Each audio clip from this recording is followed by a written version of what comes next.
Assalamualaikum warahmatullahi wabarakatuh. Alhamdulillahirabbil wa binastain ala murudnya wadin. Wassalatu wassalamu ala asrofil anbiya'i wal mursalin wa ala alihi asmain. Assalatu wassalamu alaikum sayyidi ya Rasulullah subhiyadi qolatilati atikni. Saya beberapa hari ini sering mampir ke tempat teman-teman silaturahmi. Ada satu orang, satu perusahaan, ternyata apa? Karyawannya udah mukanya madesu, masa depan suram, karena sebagian sudah di PHK, sebagian lagi kerjanya setengah hari segantian. Jadi kerjanya dalam seminggu gantian, mungkin seminggu cuma 3 hari kerja, 3 hari libur, dan jam kerjanya udah naikin, tadinya buka jam 8 menjadi jam 10 atau jam 11 gitu. Jadi udah jam kerja dikurangi, dan itu berpengaruh pada penghasilan. Itu merupakan salah satu teknik teman-teman saya, cuman saya lihat masa depan karyawannya ya itu seperti itu tadi, mukanya udah lesu segala macam-macam, dan dia pun, tapi sayangnya ya kadang-kadang mereka masih belum menyadari bahwa krisis ini bakal panjang gitu. Kita boleh berharap bahwa ini bakal selesai Juni atau Juli, tapi kalau saya prepare, kalau saya tetap aja prepare-nya yang paling buruk gitu. Bagaimana kalau nggak selesai 2020? Bagaimana kalau nggak selesai 2021? Bagaimana kalau sampai 2022 seperti ini? Pasti berat banget. Dan saya pun sebenarnya nggak siap. Gak siap sekarang harus disiap-siapkan gitu. Ada satu teman lagi, satu kali lagi dia udah investasi banyak, karyawannya udah banyak banget gitu. Saya alhamdulillah udah bisa neken jumlah karyawan. Jadi jumlah karyawan saya, bukan karyawan, saya sebut partner ya, itu tidak terlalu banyak gitu. Kalau dulu ratusan, sekarang udah di bawah, lumayan gitu, di bawah 50 lah gitu. Tapi ternyata alhamdulillah. Dan saya sekarang ini, saya sudah yakinkan ke mereka semua, saya ngomong ke mereka, gak ada plan B, there is no plan B gitu. Jadi intinya saya tidak ingin sedapat mungkin saya akan usahakan tidak ada pemecatan dan yang lainnya, PHK dan yang lainnya, supaya ngasih kepastian. Dan mereka yakin, karena saya dulu pernah bangkrut sob, dan beberapa orang yang ikut seperti itu, mereka yakin benar bahwa saya memang seperti itu gitu. Saya sudah terbukti dulu pada saat susah pun saya tidak pernah melakukan pemecatan dan yang lainnya, dan alhamdulillah sudah bangkit. Tapi ada beberapa kawan saya, saking bingungnya dia, gagapnya, itu tiap hari rapat sob. Dan sebenarnya ini dulu, waktu zaman dulu, saya punya sahabat ya, dia ngeluh, waktu itu dia megang satu dari swasta ya, megang tiba-tiba masuk di satu BUMN, dia megang satu perusahaan gitu. Jadwal rapatnya tiap hari ada rapat gitu. Kaget dia.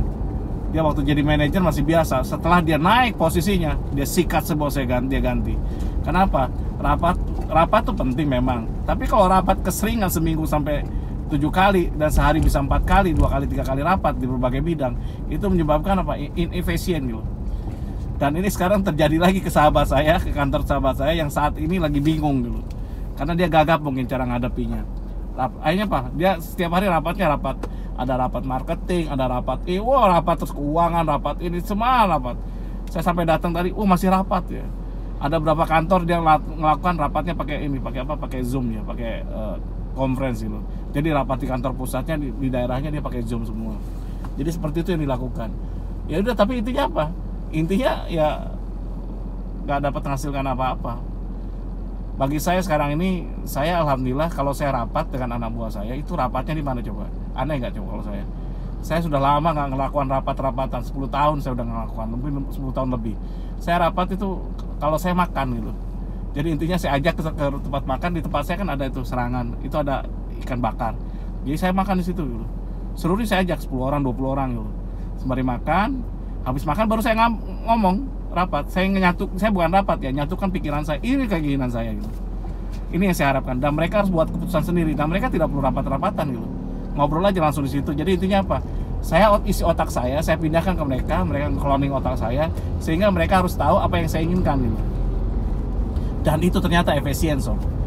Jadi kita kasih makan dulu mereka yang enak, yang contoh mereka, saya pernah makan di mana? Contoh saya di Pantai Lebih, saya ajak ke Pantai Lebih. Kita makan di sana Pantai Lebih, ada Pantai Lebih, terus di sana ada sate ikan lilit ya, itu enak satenya, sate lilit, terus ada ikan, ada sop ikan. Habis makan baru saya ngomong, ini loh yang saya harapkan, Jadi rapat itu di situ. Jadi sisanya mereka melakukan pelaksanaan sendiri ya, terserah lu. Jadi bagi saya seperti itu. Jadi kalau saya sekarang ini kebanyakan melakukan training gitu, sehingga mereka harus tahu isi otak saya, sehingga tidak perlu rapat lagi gitu. Karena mereka udah tahu apa yang menjadi kemauan saya, keinginan saya. Itu yang saya lakukan. Nah, sahabat saya digagap, jadi wajar gitu. Tapi saya lihat, ya Allah, dia investasi besar segala macam-macam, dipikir teorinya bagus gitu. Kalau kondisi normal mungkin dia salah satu yang terbaik gitu perusahaannya gitu. Tapi sekarang yang terbesar pun akan ambruk juga.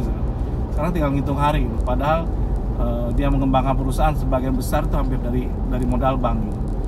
Utangnya nggak tertagih, utangnya besar tapi nggak tertagih. Hutangnya besar, banyak yang nagih, pusing nggak saya tanya. Jadi bagi anda yang karyawan sekarang doain bos ada aja gitu, mudah-mudahan bisa selamat gitu. Kalau saya lihat ke perusahaan-perusahaan itu, saya cuma lihat sebentar aja. Saya ajak tadi GM saya, manajer saya untuk ngeliatin sampai beberapa teman saya, rekan bisnis saya gitu. Ternyata apa? Silaturahmi aja biar tahu gitu, tentang kondisi. Saya tanya mereka gimana ininya, pendapatnya dia, iya pak, kasihan gitu. Jadi meskipun saya sendiri lagi susah sob, saya, karyawan saya, manajer saya lagi susah, tapi kita semua sekarang sudah terbiasa susah. Untungnya apa jadinya? Untungnya tidak terlalu shock banget gitu, karena pernah mengalami susah dulunya. Dulu saya tidak, kalau ya itu dulu, kalau saya cerita lagi, kalau seluruh aset saya dijual, saya masih minus ya. Sekarang satu aset saya dijual, udah nutupin semua gitu. Berarti apa? Berarti happy kan? Dan kalau udah kena klik itunya, aset saya bisa optimal, mereka semua insya Allah kebahagiaan. Bisa bukan hanya pendapatan yang didapatkan. Saya janji ke mereka semua dalam hati ya, saya ingin tegaskan ya, saya ingin mencukupi mereka gitu, dari perumahannya atau yang lainnya gitu. Karena mereka bekerja itu udah seoptimal yang mereka bisa gitu. Dan saya sebenarnya saya nggak kerja gitu. Jadi salah saya ingin nerapin metode yang beda ya, bahwa kebahagiaan saya adalah ketika saya bisa melihat mereka semua bahagia gitu. Sob, tahu nggak saya? Setiap zuhur saya sama asar saya sholat bareng dengan mereka, minimal zuhur sekali-sekali. Saya doanya simple, wa judubana ya Allah, judubal mustaghfirin ya Allah, ampunilah dosa-dosaku ya Allah gitu. Saya doanya itu, dan mereka aminkan gitu. Saya tambahin, ya Allah ampunilah, wa judubana ya Allah, judubal mustaghfirin, kalau aku berdosa ampunilah dosaku ya Allah. Ya Allah, wa junubana ya Allah, junubal mustafir, kalau aku ini sebagai pimpinan masih belum bisa membahagiakan mereka ya Allah, karyawanku ya Allah, belum bisa mengangkat derajat mereka ya Allah, ampunilah aku dan berikan aku kemampuan ya Allah. Mereka ngaminkan ini. Wa junubana ya Allah, junubal mustafirin ya Allah, ampunilah kesalahanku sebagai pimpinan ya Allah, yang belum bisa memberikan kecukupan rezeki bagi mereka itu. Mereka belum bisa bahagia dengan rezekinya ya Allah. Cukupkanlah ya Allah itu. Saya gitu doanya.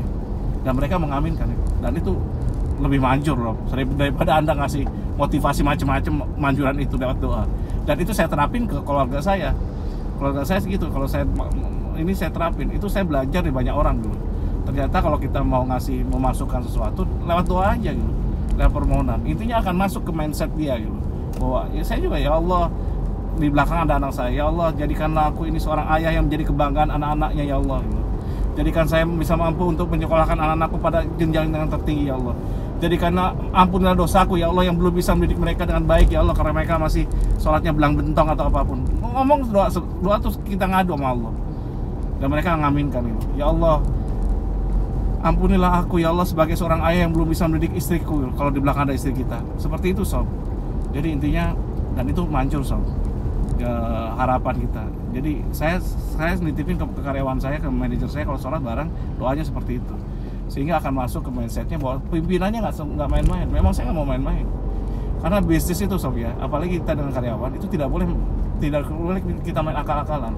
Kalau kita sekali main akal-akalan, kita akan akal-akalan terus capek sob. Kita lebih konsentrasi ke bisnis, majukan bisnis aja gitu, bukan untuk akal-akalan gitu.